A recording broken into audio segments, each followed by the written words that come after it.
नमस्कार, जय हिंद साथियों। स्वागत है आप सभी का आपके अपने यूट्यूब चैनल अमन स्टडी पॉइंट में।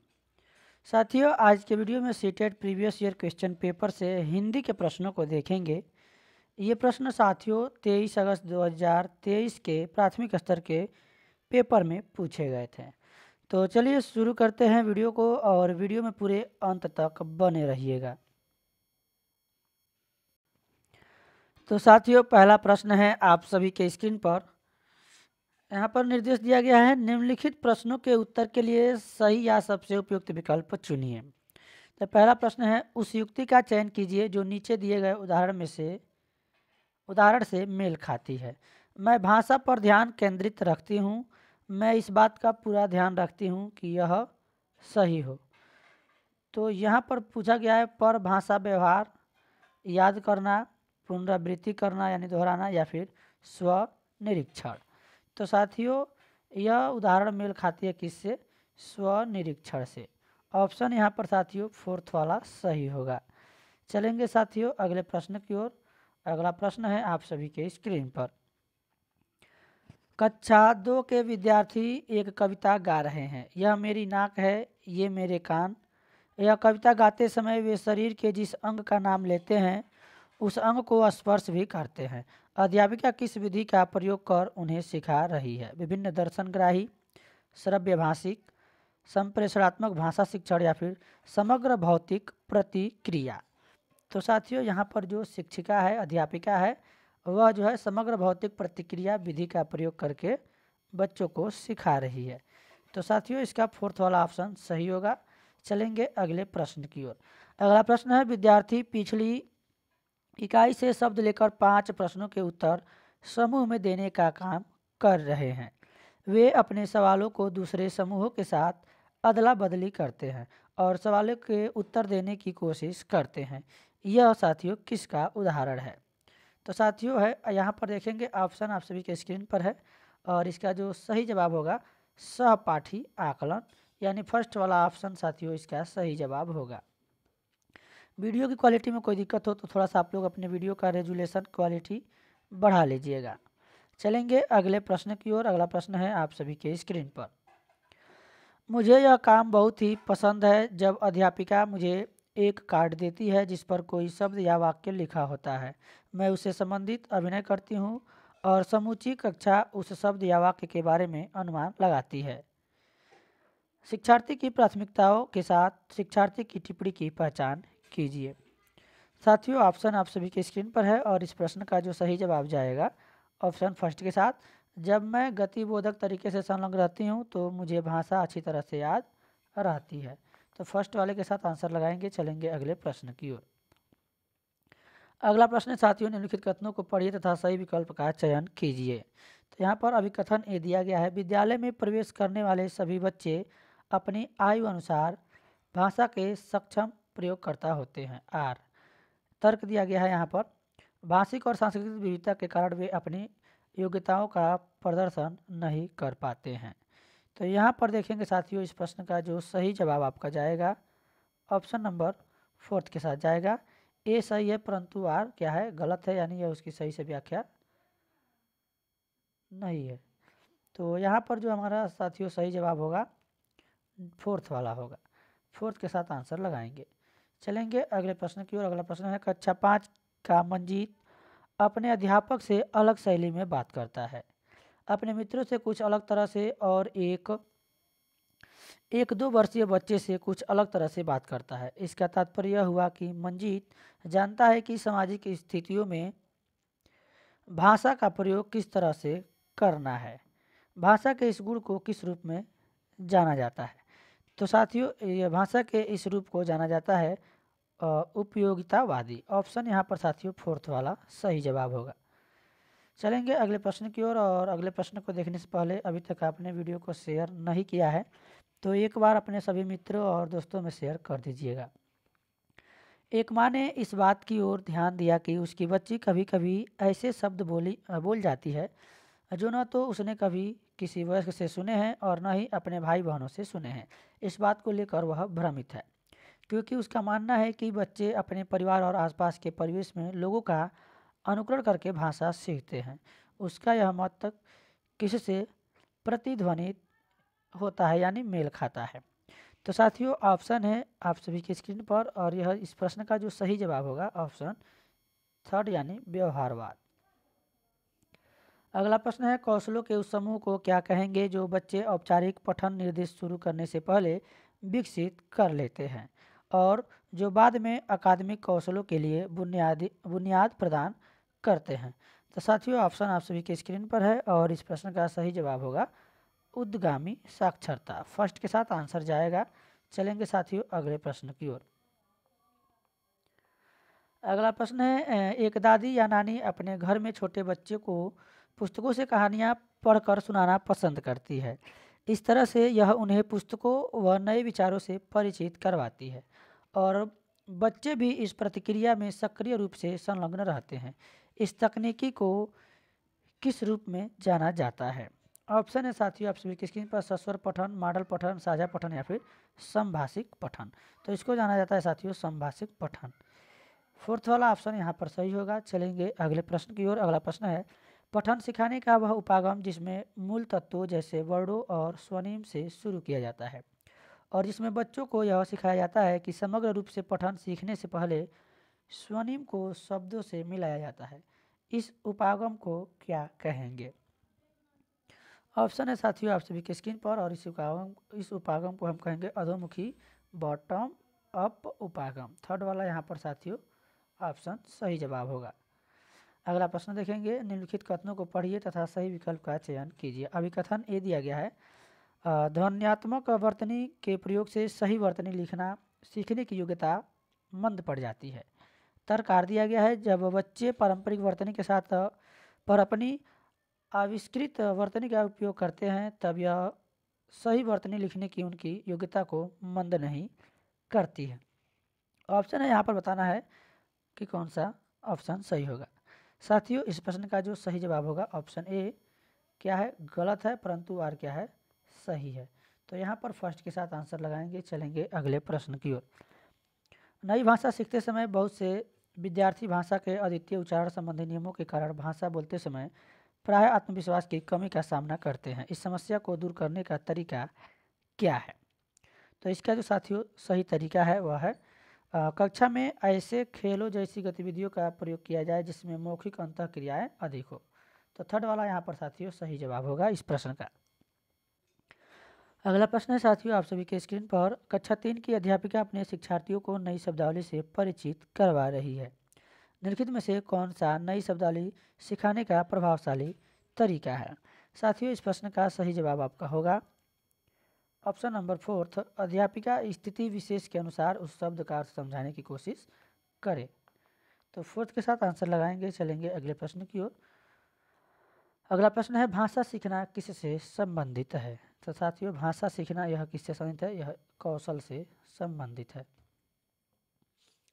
कौशल को अंग्रेजी में हम लोग स्किल बोलते हैं, SKILL। अगला प्रश्न है साथियों पठन के तरीकों का पाठक को क्या करना चाहिए से मिलान कीजिए। तो यहाँ पर देखेंगे साथियों ये मिलान करने के लिए दिया गया है, नीचे विकल्प दिया गया है। तो सबसे पहले हम लोग इसका मिलान देखते हैं। पहले ए में दिया गया है अनुमान, बी में निष्कर्ष दिया गया है, सी में संदर्भ से जोड़कर अर्थ मिलाना निकालना और डी में दिया गया है गहन पठन और ई में दिया गया है पाठ्य वस्तु के संयोजन की पहचान। तो इसका जो मिलान होगा साथियों देखते हैं। चलिए यहाँ पर देखेंगे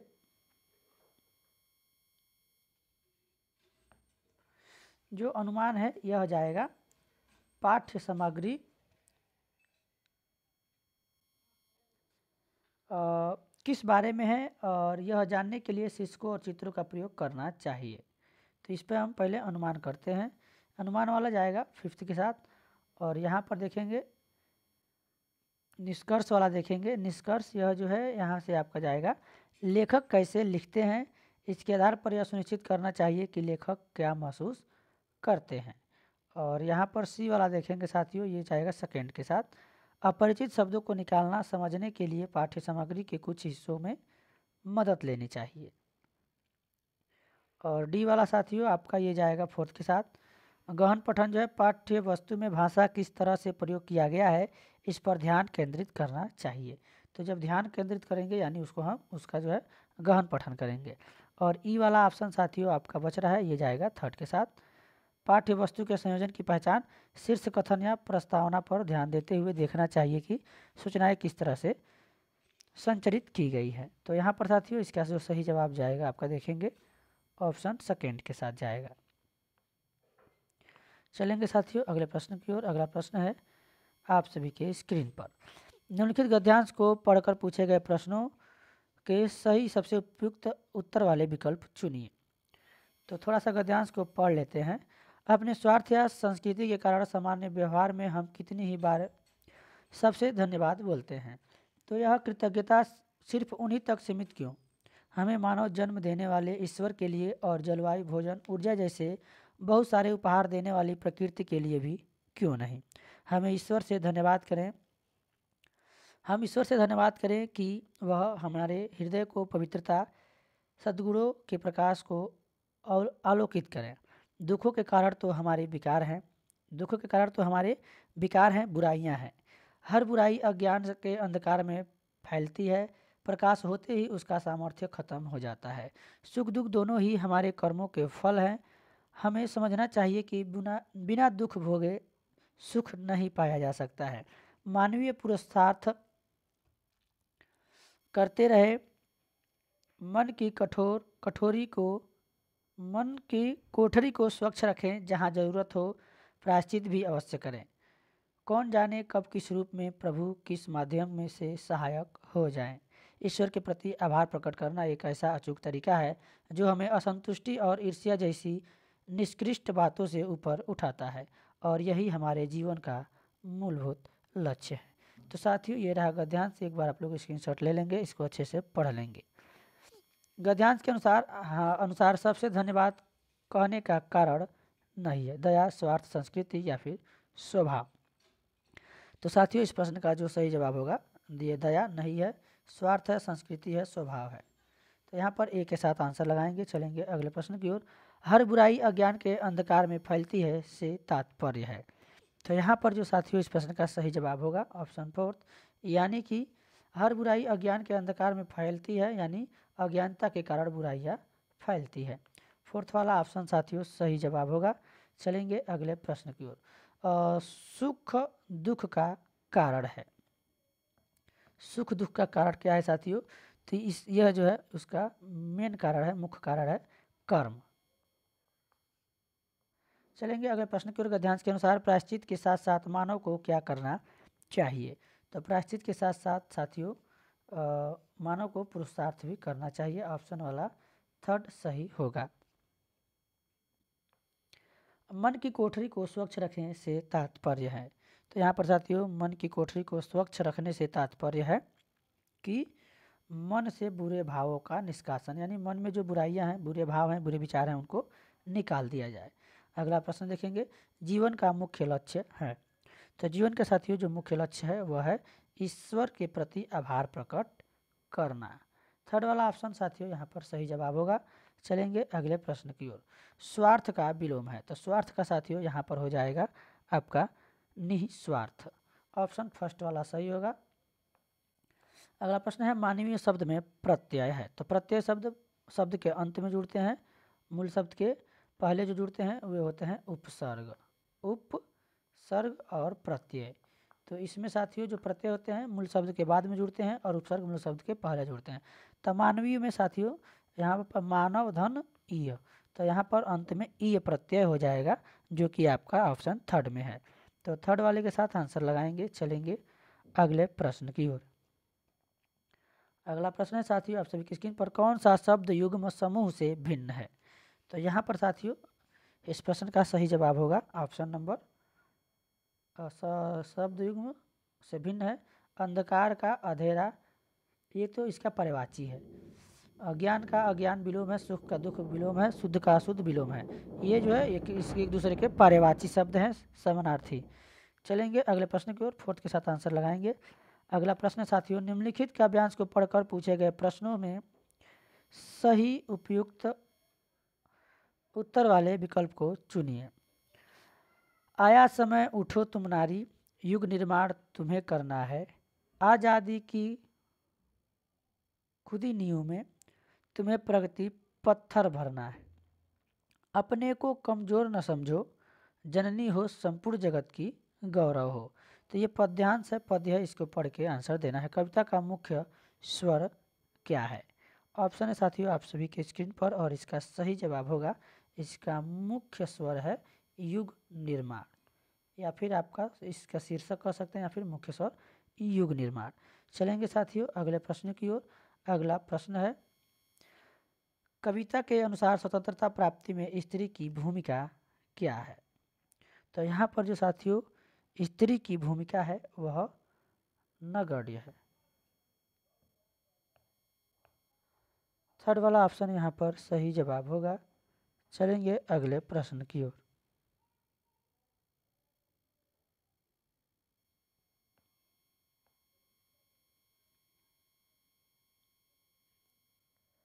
स्त्री के लिए किस विशेषण का प्रयोग नहीं किया गया है? सबला,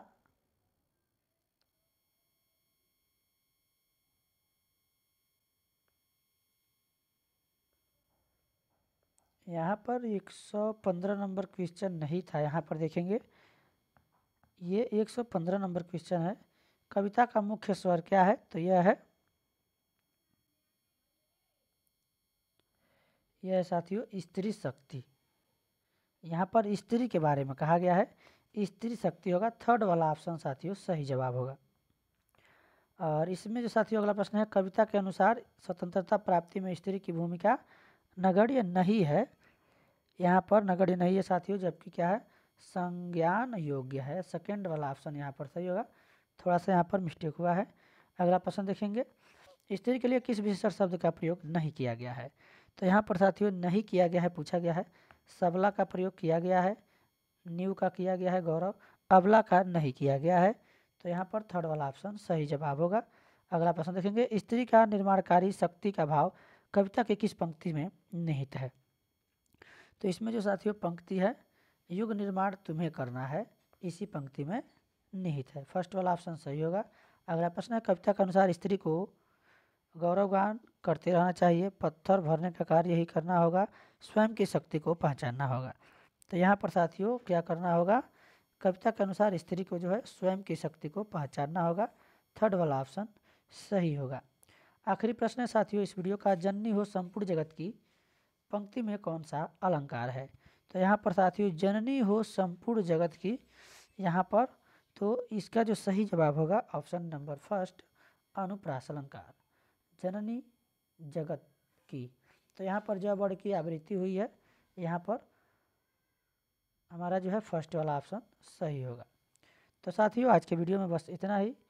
उम्मीद है कि वीडियो पसंद आया होगा। अगर वीडियो पसंद आया हो तो एक बार वीडियो को लाइक और शेयर कर दीजिएगा, और चैनल पर पहली बार हैं तो चैनल को सब्सक्राइब कर लीजिएगा इसी तरह के वीडियोज देखने के लिए। धन्यवाद। जय हिंद।